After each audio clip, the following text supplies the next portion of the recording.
కళ్యాణ్ ప్రజలను గాలి వదిలేసి సినిమాలు చేసుకుంటా తిరుగుతున్నారు అంటున్నారు కొంతమంది. సో ఏంటి దాని మీద మీ అభిప్రాయం? పవన్ కళ్యాణ్ పాదయాత్ర ప్రజలను గాలికి వదిలేశారనేది గాలి వార్తలు. ఓకే, గాలి మనుషులు చేసే వార్తలు అయ్యి. అంతేగాని పవన్ కళ్యాణ్ ప్రజలను ఎక్కడా వదిలేయలేదు. ఆయన పని ఆయన చేసుకుంటున్నాడు. ఖాళీ టైంలో సినిమాలు తీసుకుంటున్నారు. దానివల్ల తప్పేం లేదు.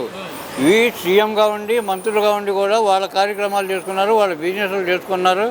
అన్నిటికంటే పెద్ద బిజినెస్ చేసింది వాళ్ళు దొంగతనం బిజినెస్ అనేది చాలా పెద్దది.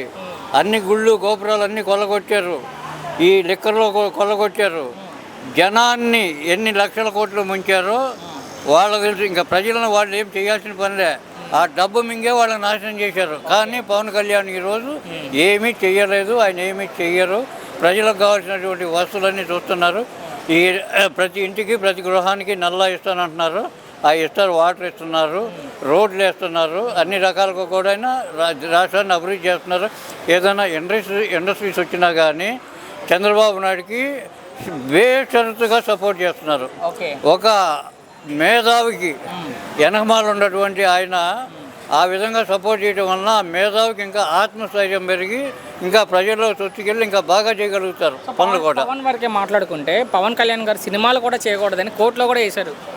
పవన్ అవి వేసిన నిలబడవండి కోర్టులో. కోర్టు తీర్పిచ్చిన అబ్బాయి సినిమాలు చేసుకోమని, అది సెకండరీ. సో వీళ్ళు కోర్టులో కేసు వేసిన దాని మీద ఏం చెప్తారంటే, వాళ్ళు కోర్టులో కేసు ఇచ్చిందంటే తిని అరక్కేయటమే. అదంతా తిని అరిగించుకోవడానికి వేయటమే. రెండోది వాళ్ళ గవర్నమెంట్లో ప్రజల దగ్గర నుంచి దొబ్బిన సొమ్ములు ఉన్నాయి. వాటిని ఎట్లా ఖర్చు చేద్దాం అనేది, లేదా జగన్మోహన్ రెడ్డిని ఆహ్లాదపరచడానికి వేస్తున్నారు. పవన్ కళ్యాణ్ మీద అక్కసు కాదు. రేపు పొరపాటున ఉన్న జగన్ రెడ్డిది ప్రభుత్వం వస్తే ఆ ప్రభుత్వంలో ఏమన్నా మంచి అవకాశాలు ఇస్తారని ఎత్తుక్కుంటున్నారు వాళ్ళు. అంతేగాని జగన్ రెడ్డి వచ్చేది లేదు, వీళ్ళకి అవకాశాలు ఇచ్చేది లేదు.